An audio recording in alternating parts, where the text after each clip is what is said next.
오늘 하나님께서 우리에게 주신 말씀은 시편 86편 1절에서 17절입니다. 시편 86편 1절에서 17절까지 찾으셔서 함께 교독하겠습니다. 제가 먼저 1절 봉독합니다. 여호와여, 나는 가난하고 궁핍하오니 주의 귀를 기울여 내게 응답하소서. 나는 경건하오니 내 영혼을 보존하소서. 내 주 하나님이여, 주를 의지하는 종을 구원하소서. 주여, 내게 은혜를 베푸소서. 내가 종일 주께 부르짖나이다. 주여, 내 영혼이 우러러 보오니 주여, 내 영혼을 기쁘게 하소서. 주는 선하사 사죄하기를 즐거워하시며 주께 부르짖는 자에게 인자함이 후하심이니이다. 여호와여, 나의 기도에 귀를 기울이시고 내가 간구하는 소리를 들으소서. 나의 환난 날에 내가 주께 부르짖으리니 주께서 내게 응답하시리이다. 주여, 신들 중에 주와 같은 자 없사오며 주의 행하심과 같은 일도 없나이다.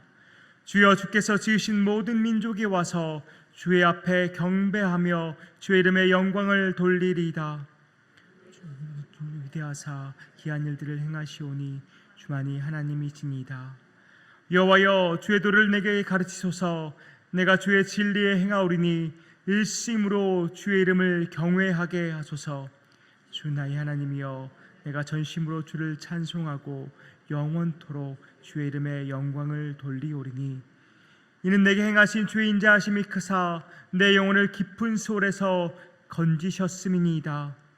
하나님이여, 교만한 자들이 일어나 나를 치고 포악한 자의 무리가 내 영혼을 찼사오며 자가 앞에 주를 두지 아니하였나이다. 그러나 주여, 주는 긍휼히 여기시며 은혜를 베푸시며 노하기를 더디하시며 인자와 진실이 풍성하신 하나님이시오니 내게로 돌이키사 내게 은혜를 베푸소서. 주의 종에게 힘을 주시고 주의 여종의 아들을 구원하소서. 같이 읽습니다. 은총의 표적을 내게 보이소서. 그러면 나를 미워하는 그들이 보고 부끄러워하오리니 여호와여, 주는 나를 돕고 위로하시는 이시니이다. 아멘. 성경을 많이 읽으시고 특별히 시편을 즐겨 읽으시는 분들이라면 오늘 시편 86편을 보면서 어디서 많이 본 듯한 구절들이 여기에 적혀 있다고 생각하실 수 있습니다. 그 생각이 맞습니다. 시편 86편에는 다른 시편들이 표현하고 있는 것들을 이렇게 인용해서 많이 도입해서 이 86편이 적혀 있습니다. 또 잘 보시면 출애굽기의 내용도 인용되어 있는 것을 우리가 알 수 있습니다. 그래서 아마 86편이 굉장히 익숙하게 느껴지실 수가 있습니다. 또 눈썰미가 있으신 분들은 86편의 표제어 다윗의 기도라는 것을 보면서 이상하다고 느끼실 수도 있습니다. 우리가 계속 시편을 묵상하고 있는데요, 시편 73편부터 83편까지는 누구의 시였나요? 아삽의 시였습니다. 그리고 84편부터 88편까지는 고라 자손의 시입니다. 그런데 바로 그 중간에 갑자기 다시 다윗의 기도가 등장하고 있습니다. 그래서 이것이 좀 어색해 보일 수 있는데요, 더군다나 시편 제2권을 마무리하면서 시편 72편 20절에 보면 다윗의 기도가 끝났다라고 말합니다. 그런데 오늘 86편에서 다시 다윗의 기도가 등장하는 것입니다. 학자들은 이것이 다윗의 기도가 맞다라고 보기도 하지만 또 어떤 학자들은 이것은 다윗과 연관된 기도 양식에 따라서 지어진 것이다라고 해석하기도 합니다. 혹시나 궁금하신 분들이 있을 것 같아서 한번 설명해 드려봤고요. 다시 본문으로 돌아가 보겠습니다. 86편을 쭉 훑어보시면 아시겠지만 86편은 크게 세 부분으로 나눌 수 있습니다. 1절에서 7절까지는 기도를 들어달라는, 그렇게 하나님께 호소하는 내용이 바로 1절부터 7절의 내용이고요. 또 8절에서 13절의 내용을 보면 주님께 감사와 찬양을 올려드리고 있습니다.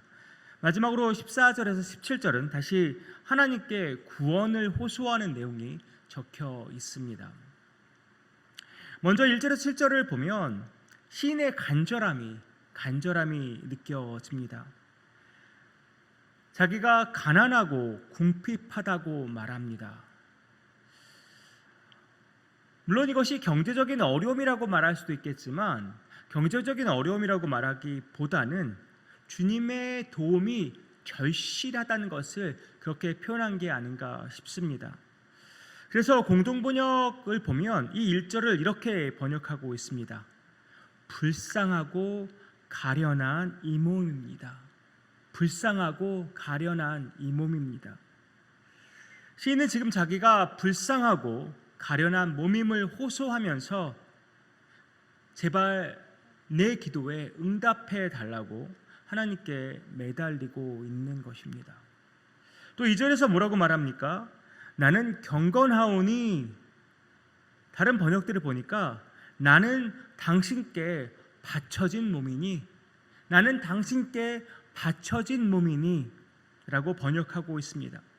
시인은 자기가 하나님의 것이고 하나님을 의지하고 있으니까 제발 내 영혼을 보존해 달라고, 나를 구원해 달라고 하나님께 부르짖고 있는 것입니다. 1절부터 7절까지 느껴지는 시인의 태도는 하나님 앞에 납작 엎드리는 것입니다. 겸손하게 납작 엎드리고 있습니다. 주를 의지하면서 종일토록 하나님께 부르짖고 있습니다. 또한 주를 우러러보고 있습니다. 이 말이 무슨 말이겠습니까? 주를 신뢰하고 있다는 말 아니겠습니까? 무엇을 위해서 시인은 그렇게 하고 있는 것입니까? 시인은 기도 응답 받기를 간절히 원하고 있습니다. 시인은 구원받기를 간절히 원하고 있습니다. 주의 인자와 긍휼과 은혜를 간절히 구하고 있습니다. 그야말로 주님의 위로와 주님의 만지심이 아주 절실한 상황인 것입니다. 14절에서 17절도 마찬가지입니다. 교만한 자들이 자기를 치고 포악한 무리가 자기 영혼을 찾는다고 고백하는 것을 보면 참으로 절망적이고 암담한 현실에 지금 시인이 처해 있는 것을 알 수 있습니다. 다시 시인은 주님의 은혜를 구합니다. 주께서 구원해 주실 것을 간청하고 있습니다. 주님의 도움과 주님의 위로가 필요하다고 부르짖고 있습니다. 여러 시편이 반복하여서 우리에게 말씀하는 것처럼 이렇게 암담한 현실 속에서 우리가 해야 할 일은 분명합니다. 바로 주를 찾는 것입니다. 주를 바라보며 주님의 은혜를 구하는 것입니다. 주께서 환난에서 나를 건지실 것을 믿고 간구하는 것입니다. 여러 시편이 이렇게 반복하여 말한 것을 보면 이 방법밖에 없는 것 같습니다.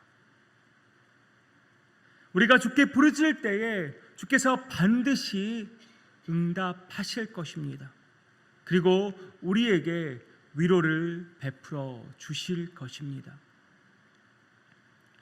이렇게 힘들고 어려운 상황에서 주를 찾고 주를 바라보면서 주께 부르짖는 것 너무나 중요한데요. 이때도 우리가 잊지 말아야 할 것이 있습니다. 그것이 오늘 본문 중간 부분에 나와 있다고 생각하는데요. 바로 8절부터 13절까지의 말씀입니다. 아까도 말씀드린 것처럼 8절부터 13절까지의 말씀은 시인이 하나님께 감사와 찬양과 영광을 올려드리는 내용입니다. 주밖에 다른 신이 없다고 시인은 고백합니다. 주님처럼 위대한 일을 행하실 수 있는 분은 하나님 밖에 없다고 고백하고 있습니다.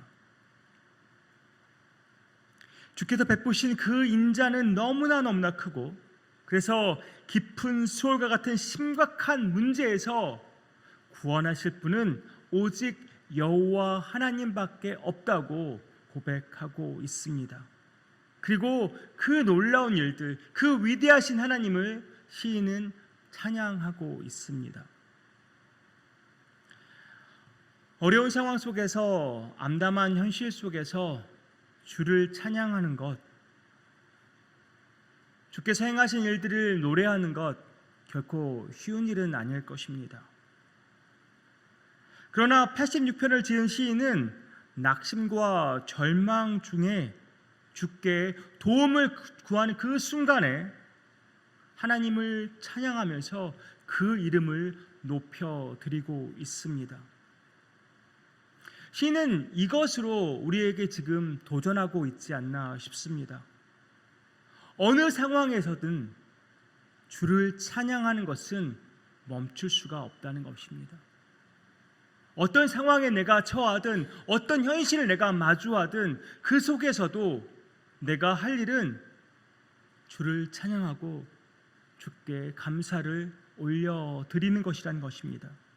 왜냐하면 그것이, 주를 찬양하는 것이, 주께 영광을 올려드리는 것이 우리의 존재의 이유이고 우리 존재의 목적이기 때문입니다. 우리는 주를 찬양하기 위해, 주께 영광을 돌려드리기 위해 이 땅에 태어났고 오늘도 살아가고 있습니다. 또한 시인은 11절에서 오늘 본문의 핵심과도 같은 말을 주님께 올려드립니다. 11절입니다.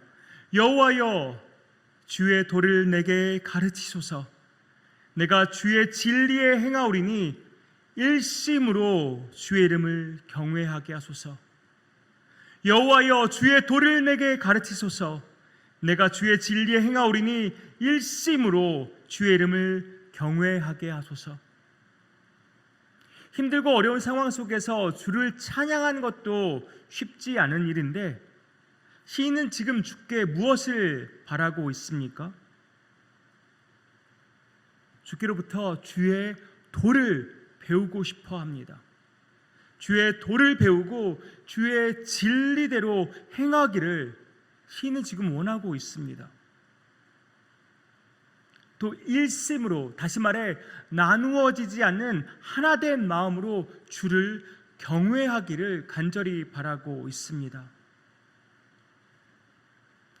우리 삶이 공공하고 피폐해질 때 주를 향한 찬양도 줄고 감사도 줄고 또 주의 말씀대로 살려는 그 열심도 주는 것을 우리는 솔직하게 보게 됩니다.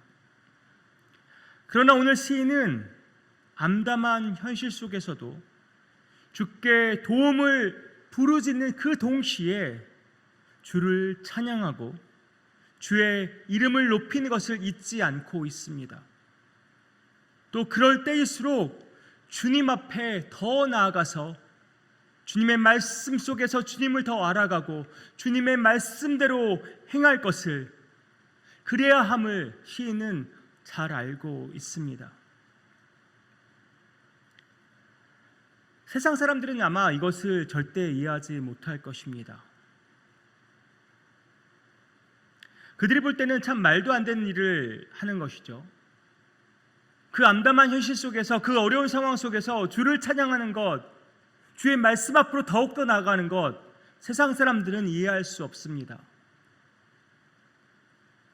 하지만 이것이 그 현실 속에서, 그 상황 속에서 우리가 할 수 있는 일이고 우리가 해야만 하는 일입니다.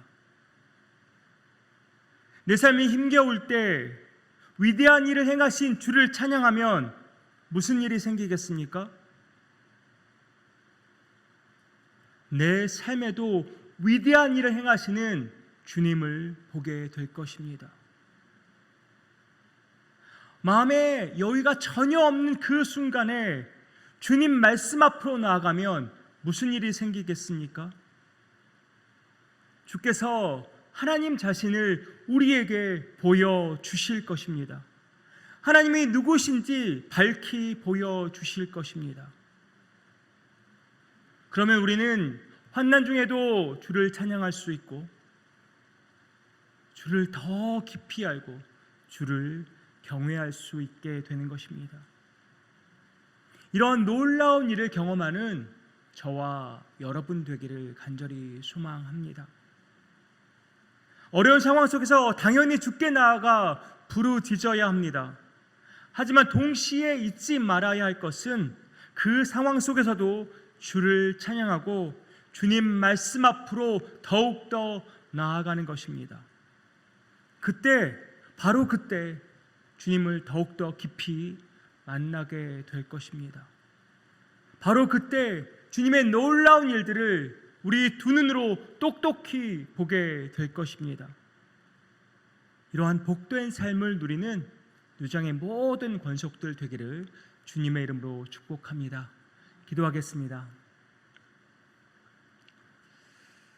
아버지 하나님, 암담한 현실 속에서, 어려운 상황 속에서 주께 도움을 구하는 신의 그 간절함을 우리가 보았습니다. 우리도 주님 앞으로 간절함으로, 겸손함으로 납작 엎드려 주 앞에 나아갑니다. 하지만 그 동시에 시인이 그렸던 것처럼 주를 찬양한 것 잊지 않겠습니다. 주의 이름을 높여드리는 것 잊지 않겠습니다. 주께 영광을 올려드리는 것 잊지 않겠습니다. 어떠한 상황 속에서든지 주님 말씀 앞으로 더욱더 나아가는 우리 삶이 되기 원합니다. 그때 주께서 우리에게 주를 더욱더 보여주시고 주의 놀라운 일을 행하실 것을 믿습니다. 아버지 하나님, 우리의 믿음을 더하여 주시옵소서. 우리의 눈을 열어주시고 우리의 귀를 열어주시고 우리의 마음을 열어주셔서 온전히 주를 향한, 온전히 주만 바라보는 삶, 오늘도 살아갈 수 있도록 주님 축복하여 주시옵소서. 이 모든 말씀 예수 그리스도의 이름으로 기도하옵나이다. 아멘.